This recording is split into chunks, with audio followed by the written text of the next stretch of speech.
Everyone, welcome back to my channel, Bob's Garage. I've been getting a lot of views. It looks clearly like everybody wants more information and more videos on the Harley. So it's spring now. I'm going to get right back into it. So for today's video, I'm going to be working on changing the chain out.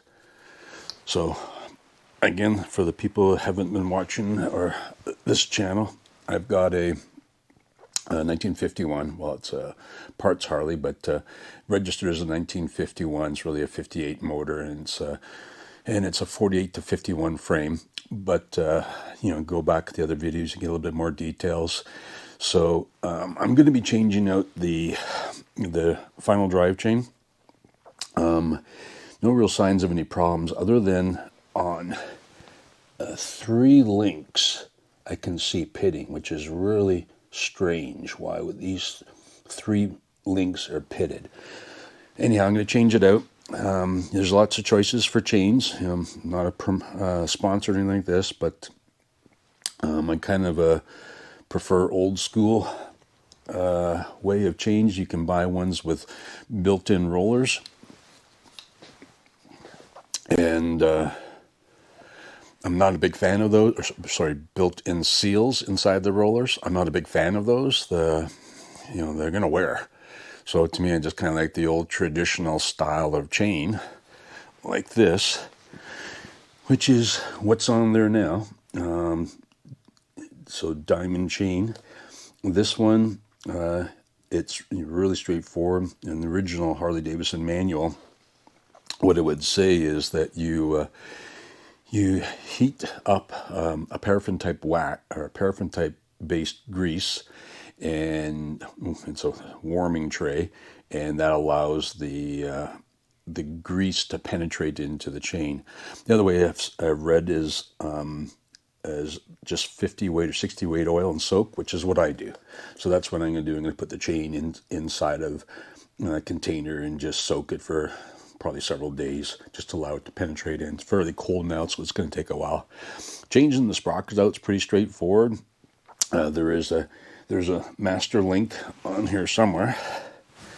I'm not 100% sure, but I'll spin the bike up around. There's a master link. You want to have the direction of the chain when the tire's going, obviously, is this way. So you want to have the 2 points of it, or the opening end, away from travel, so if it catches something, it doesn't pull it off. We'll take a closer look at it and go into those details once when we start doing the disassemble. A real straightforward thing. I'll probably go through a little bit of alignment check and a few other things. Just give you a bit of an update. This is a real simple video. Should be pretty quick, but I'll show you some of the steps along the way. And again, if you haven't subscribed, please do that. And if you like this type of content, give me a thumbs up or let me know in the comments section. Myself here, been a while since I've gone back since I started this video, I should say. I bought a type of chain that does not have seals and does not have O-rings, and it's meant to be lubricated occasionally. That's what it originally came with, and this Diamond series is what's on it now. It's good quality. I'm not sponsoring anything, but you have to, basically, there's a procedure for using like a wax-based grease and a heating plate to allow the grease to penetrate into it.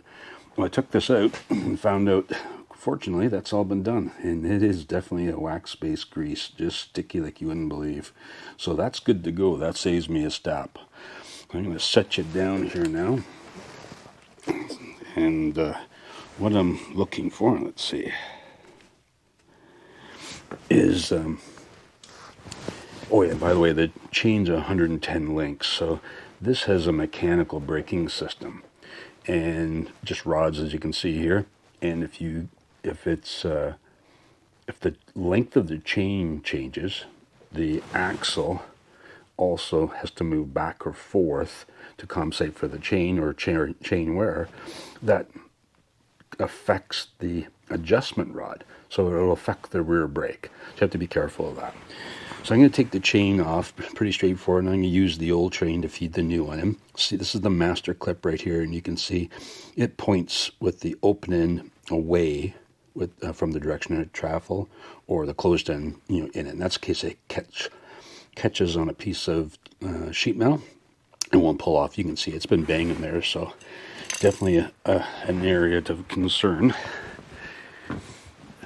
It definitely looks like it could happen, I should say. So I'm just going to pop this off and actually, pop this right off here. These can sometimes be a little bit of a pain. Yeah. Okay.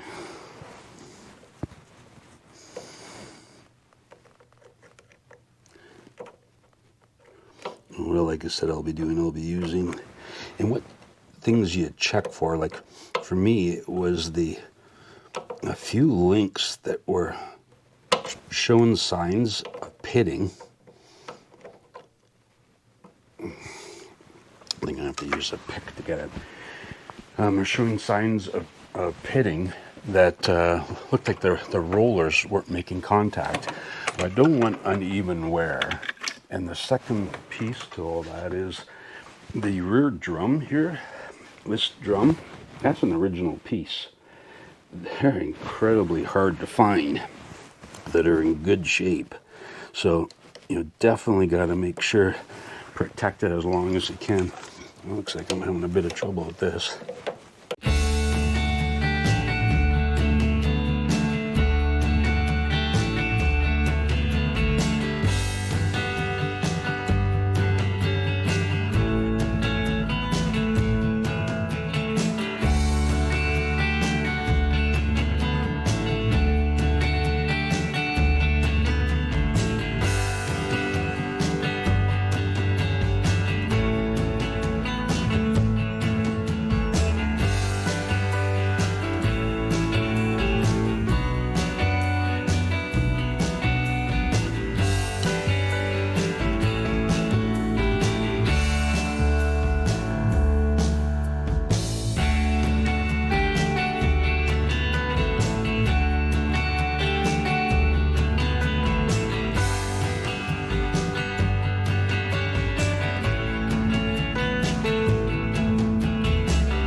Okay, that took a little bit more effort, but that's okay. So I'm going to fish this off just a bit further.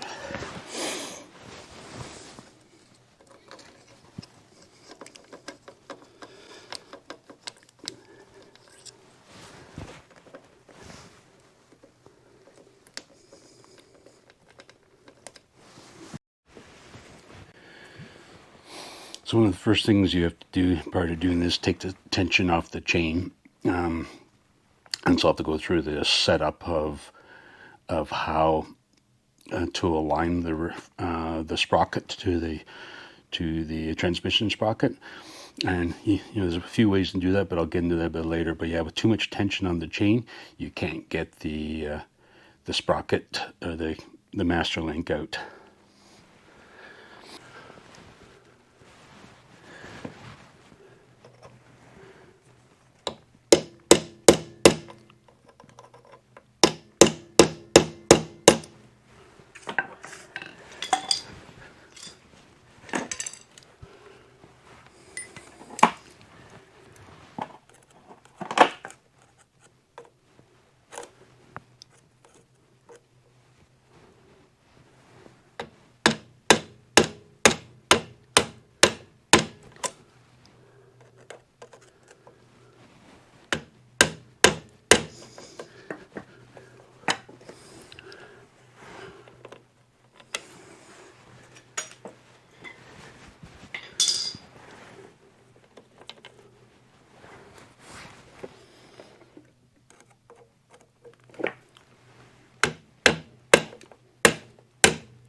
was hard. Okay. That pins out. I'm going to use the old chain, as I said, to fish the new. Trying to keep things as clean as I can.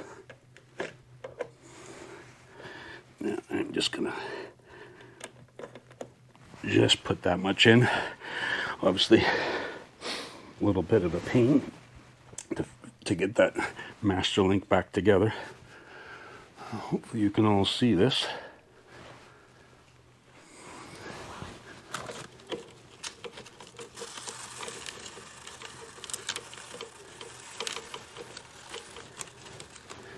The amount of wobble that I was seeing in the chain tells me this was definitely due. There was some, I don't know if you could see in the camera, but there was a little bit of slack back and forth in the links and back and forth on the teeth. So yeah, it definitely seems like this was needed.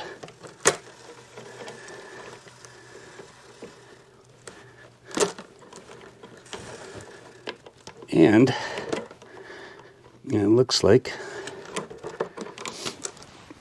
unfortunately, that I'm going to have to cut off some links. So there's a tool for that that you can punch out, which I don't have, or you can grind off the head.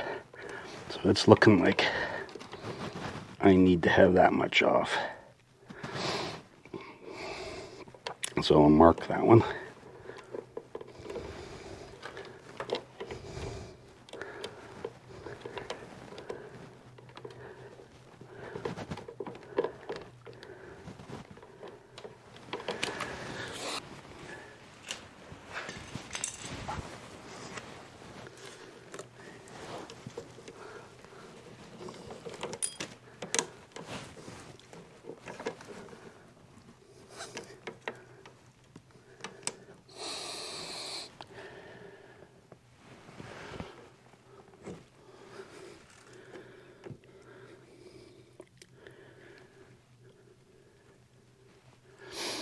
That's another thing I have to be careful, is to make sure I get the right amount of links here with the chain so slack. I just happened to notice too, 2 master links in that chain. It's definitely needed to come out.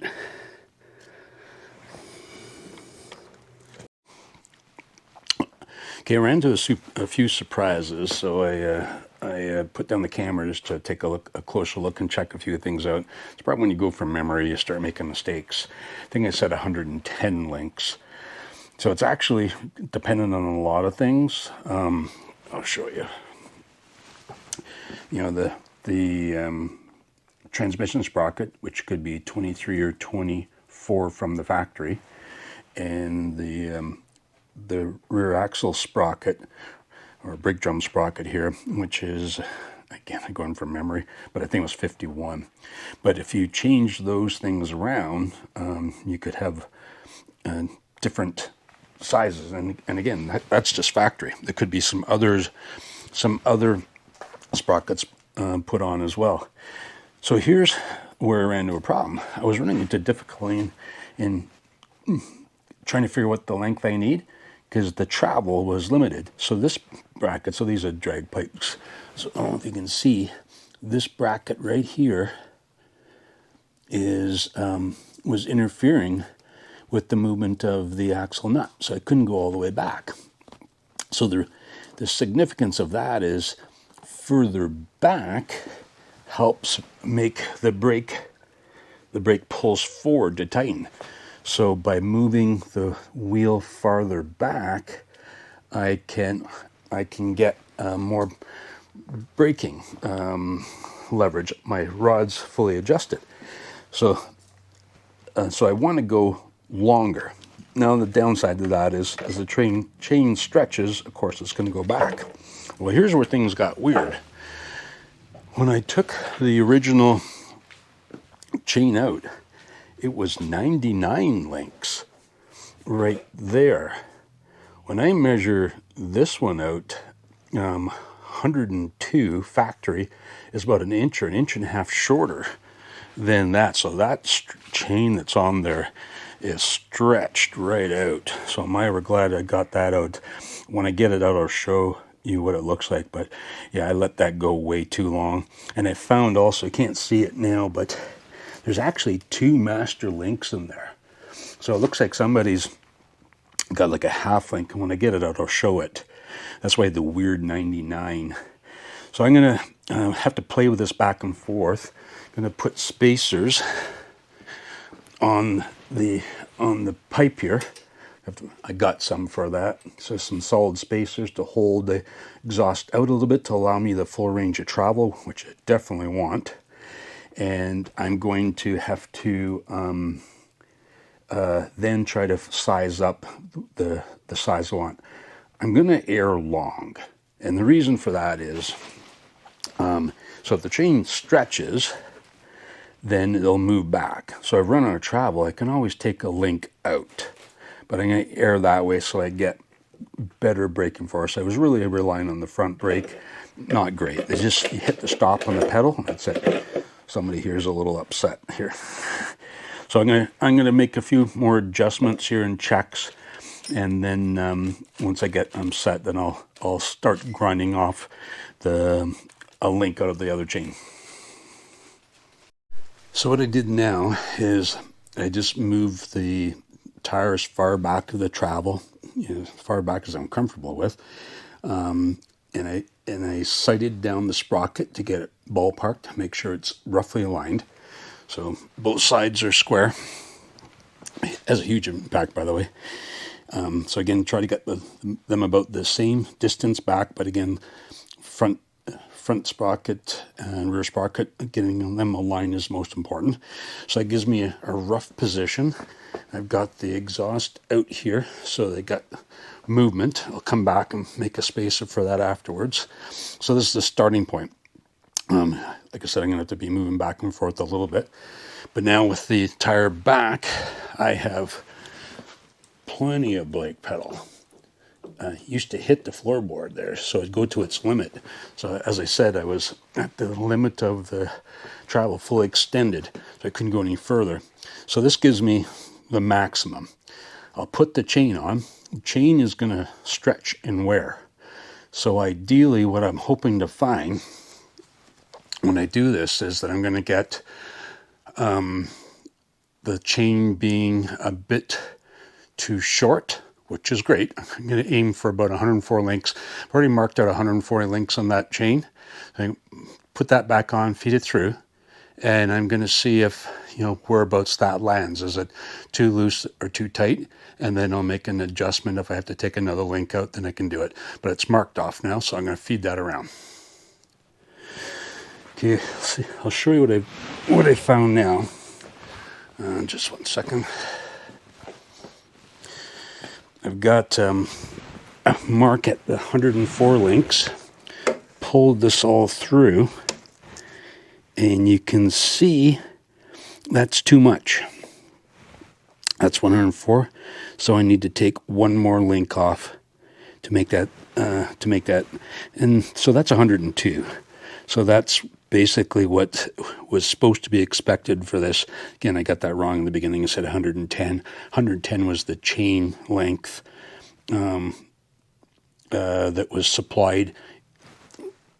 So 110 was what the uncut length was. And this looks right. This looks like if I take this extra link, 1, 2, 3, 4, which would be, that's 104, 103, 102. So it looks like that'll put it exactly where it's supposed to be for this bike, 102. So that's good. So I'll make that mark. Actually, I'll do that right now. Just using a little bit of a white paint marker to mark this off so I don't forget. A little bit of a mess here and there, but gotta find a place to set this paint down so it doesn't spill everywhere. So again, see if we can do this. So this is the link here that I got to grind off. So I'll go fish the other line out, grind the head of the rivet off, and pry off this other extra link. I probably won't bother showing you that. I don't think anybody wants to bother see that, but that's all you wind up doing is grinding the tip of the head off. You can be very careful, so some a little bit more precise tools, and take the link out. Gotta make sure I got that right again. Yeah, that's right. This link's coming out. Those two open ends, master link goes there, like that. Perfect. Actually, that's not right. That's a half link. No, that's good. That's good. Yep, that's right. Hard to keep track because you got to look at, you can see how the outer, inner. So the master will be the outer between those two. Where did I put it? It will be going in there. So that's perfect. Okay, so just use the cutoff with a really thin blade to try to be precise, but in the end, I was pretty sloppy anyways. Got to put a couple, again, none of this gets saved. That pin gets driven out, and the inside link is the part we keep. So all this is garbage anyways. But yeah, I kind of put a few more notches. I wasn't quite as careful as I probably should have been. But anyways, it's done. I'm just going to pry that off and slide pry the top link up and spin it to the side, turn it to the side, and drive the link through. So that took a little bit more grinding than I thought. I had to actually get into the link itself in order to get this off, but I got it. So I just basically thin it out a little bit more. When these rivets are put on, they're peened over a little bit, and so they get tight in the link, or reasonably tight. And this is a brand new one, of course, so it took a little bit more. But take a look at this chain. There's a link there, and a link there, and like a half a link here. That's probably why it was 99. So you see how it goes right there and goes under. That's a half link. And take a look at this chain. I don't know if you'll be able to see this when I bend this up, but I don't remember it being this bad. This is way sagged out. So it should have been done a long time ago. The reason I did it, like I never noticed it the last time I cleaned it, but the reason I did it was, where is it now? Where I changed it was one of the rollers in here. I think it's near the end. There they are. These rollers here, you probably won't pick up in the camera. These 5 or 6 here are all pitted and rusty. But yeah, this was well past prime. So it worked out perfectly well. I just got it sat in place now. I got the old master in. It's actually tension-wise not too bad. Well, no, it's loose. So I'm going to see if I can run it back a little bit further now on the track. Don't want to run out of actual adjustment. And again, may have to go take one more link out. It's unfortunate, but we'll see. I'm going to see if I can bring the slack out of it. Again, just to mock up, I'll just leave this master in. I'll tighten up the adjuster, try to get the little 1/2 inch of chain slack in there. And if that's enough, great. If not, I got to take out one more link. That'll take it down to 100, which is not ideal, but because I think this is right on 102. I think I said before. So I'll try that next. I'm not going to film that as well. Like I said, I'm just going to, again, try to mock things up to make sure it's the right length. So I'll go back and bring the camera back on when I do the final adjustment of the rear tire, because it's a little bit tricky. Again, and that'll require the brakes to be adjusted as well because of the mechanical linkage. Okay, so I should be the final time around, but I'm going to show you the assembly now. And what I did, I got a helper in here who just wants my attention right now. What I've got is, I can sit you down here, I can point.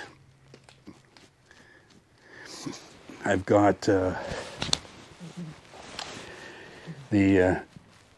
backed out the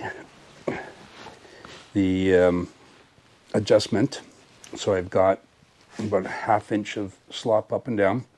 I still just have the summer in here. I got the master link, right there it is, and I was worried about running out of travel, but I still have a bit more. My suspicion is I'm going to probably be taking out another link or two fairly soon, but let's see if we can still see this. I didn't check to see if that was centered. Yeah. So I still got a little bit more here, a little bit of travel, and it's the same on the other side. Now, what I got to do is square up. I haven't got to the brake set. I'll do that, but that's easy. At least I know in the right range now. Now I got to align the front and rear sprockets, basically be in the same plane. So there's a few ways I'll be doing it, and I'll be going back and forth and back and forth. So I won't be filling this because you'd be bored silly. So I'm going to sit you right there now. What I do is, I'm going to set my helper down here for a bit, is I look at that the sprocket is centered inside the chain. And you can see right now it's pushing out to the outside here, which means the wheel's got to turn this way, which means this side's got to go back a little bit more. But you're really balancing between the two sides. The other side you probably push forward a little bit, and then this would go back. So I think I'll start with that. Move this one back a little bit. And again, the exhaust is off on this side. So I got that loosened off there a little bit. And I took off the spacer just to make sure I had the travel I want. And I just rock the tire back and forth to see if the chain centers. What I'll be doing later is I'll be trying to sight down or run a straight edge between these two as well to see if I can get better idea. So if you can see that now, you can already see the sprocket now has come a little bit over to the other side. So you can go back and forth a bit more. I'm going to lose that master link again. Should mark it. There it is. Maybe I'll do that now just so we don't lose track of it. I didn't bother putting the clip on because it's the old one. It's coming off, and so I don't know if you can see there, but it's still tight against this side. So I've got to get that tire turned this way relative to the sprocket. I'm going to tighten this up a little bit now.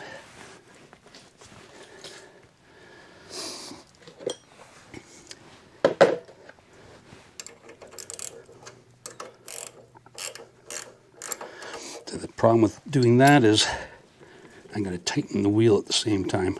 It still seems like a little bit loose, so I think I can go a bit further. Yeah, that feels good. It's going to loosen off immediately once I start riding it anyways. And still got a little bit more to go. I'm going to keep playing back and forth, so it's a combination between the right tension on the chain and checking the sprocket centered to make sure it's pointed. And I'm going to get, like I said, a couple straight edges just to make sure the tire, the sprocket are all in line. So I'm going to turn the camera off so I can free up a hand, and I'll bring you back when that's done.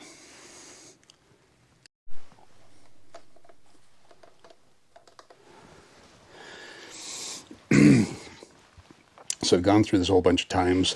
I've used various straight edges to check this little rod that's not bent to check the alignment of the sprocket on the chain. Basically, it's sighted down the chain. look from the back, look at the ends of the sprockets, make sure things are centered, turn it around a little bit.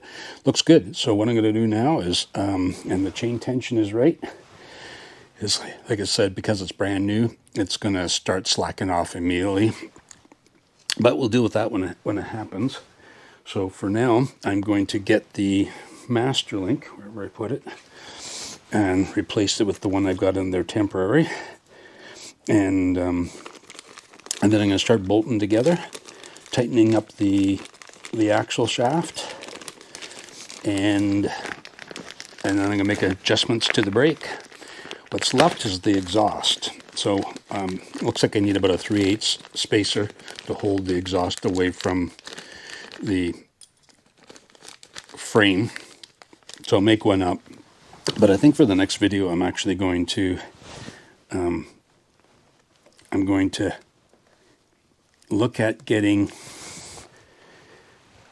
the factory exhaust that I bought for this car. Factory exhaust I bought for this motorcycle, but I never put it on. So it's an original Harley Davidson exhaust, which is pretty hard to find. Should put a little grease on this, but it feels pretty good.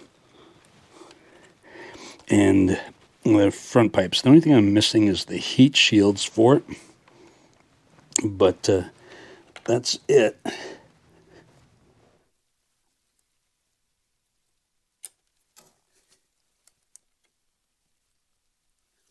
Slide this a little bit down this way.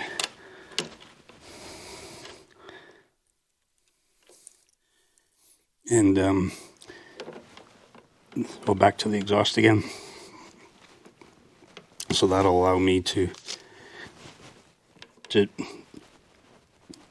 well, that's not going to go on too easy. Might have to adjust that back again. So what I'll do is I'll just mark this off, back this out, and that'll be enough to get that in.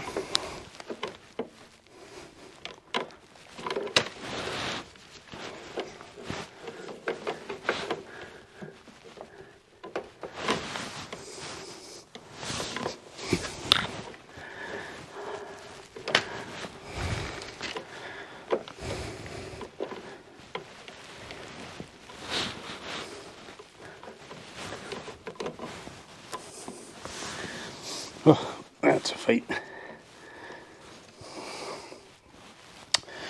And which one's which? That's the original. The new.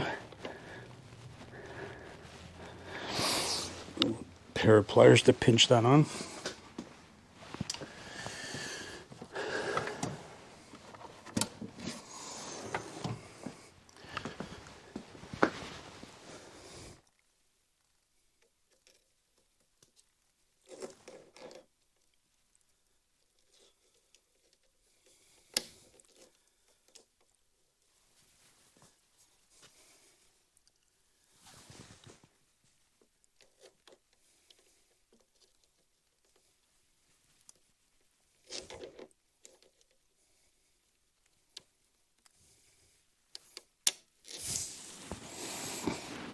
Took a little bit of persuasion to get the link over top of the pin.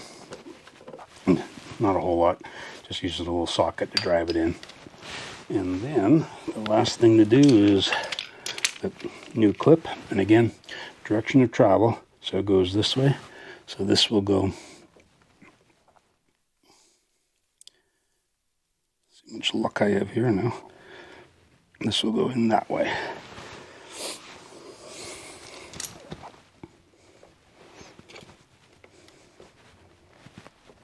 There. And the wheel goes that way, and like I said, open end faces away. Then we're done. So next after that is the nut. So I just basically loosen this off a little bit to get that pin in. So I got the nut started to where the chain should be for tension, the lock nut I should say. And I'm just going to turn that in to put it back to where we set it up.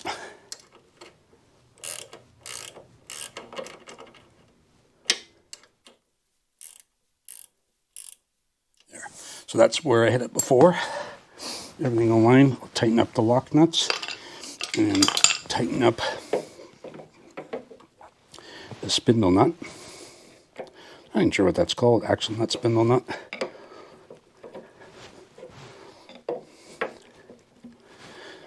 I don't know what the torque spec is for this, but rides on rear axle rides on bearings. So this is really to hold the spacers in place. The bearings, of course, it doesn't really matter. You're really squeezing the spacers down. That feels good. Yep. And then after that, we have the lock. Keeps the whole assembly from turning. And jam nut. And we'll be all done. Now, the next thing I got to do, once I get this down, I don't think I have a box end wrench the size of that large nut. Certainly got for this, but it seems now that I have the crescent out, more convenient wrench to use. Okay, now as I mentioned, the brake will need adjustment. Now, it's up tight, but there's virtually no travel at all. Like I've probably got a little bit of brake on now because of that. Just double checking the train. Again, that's good. No adjustment in this rod. At least I don't think there is. It pulls, so you lengthen. There's an adjustment. Take over this side. There's an adjustment here. I'll get the light on. So I'll do it. That one, there's the adjusting nut there. You can see there's hardly any travel in there now, so I need to loosen that off. So I'll take this homemade lock pin out. I'm going to lengthen this up until the travel feels reasonable. It doesn't feel like it's dragging. The wheel's turning fine, but I'd rather be safe than sorry. There's nothing on this, even though that's a homemade bolt that's been put through there. There's actually nothing else on this to hold that in place. Just a little, teeny little, again, this is sort of cobbled together. But there it goes. And then this washer nut, you can see how much tension there was there. So I'm going to back that out so there's no tension.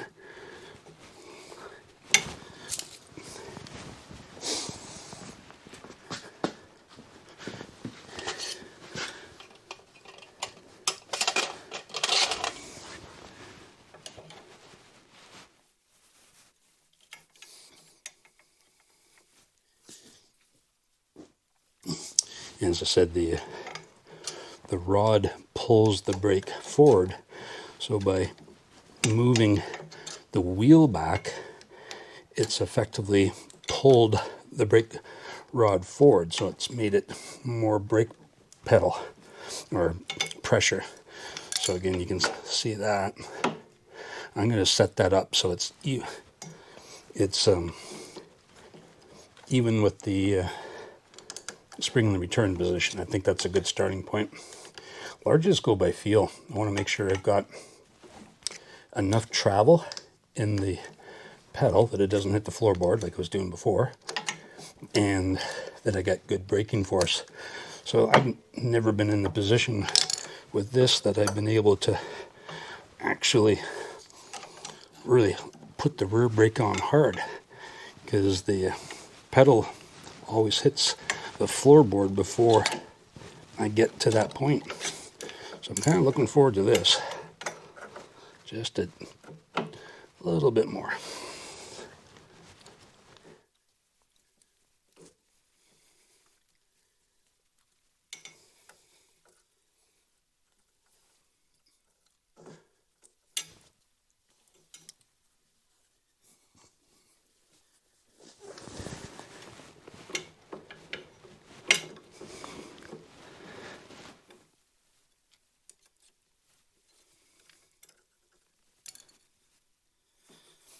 like that.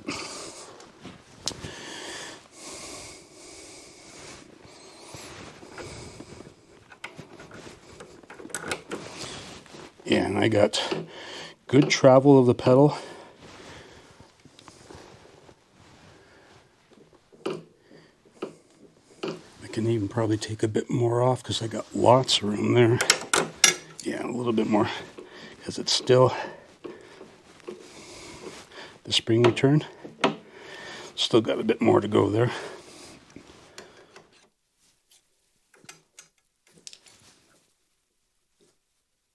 Nope, still a tad bit more. You can see how far off this was with that chain down to 90 links. And again, it looks like the majority of that was, a lot of wear, but also trying to make that muffler fit, which is funny because a spacer would have solved that real easy, and you would have got the full travel of the axle. There, that is perfect. Right on. Good. So put that there and hook up the little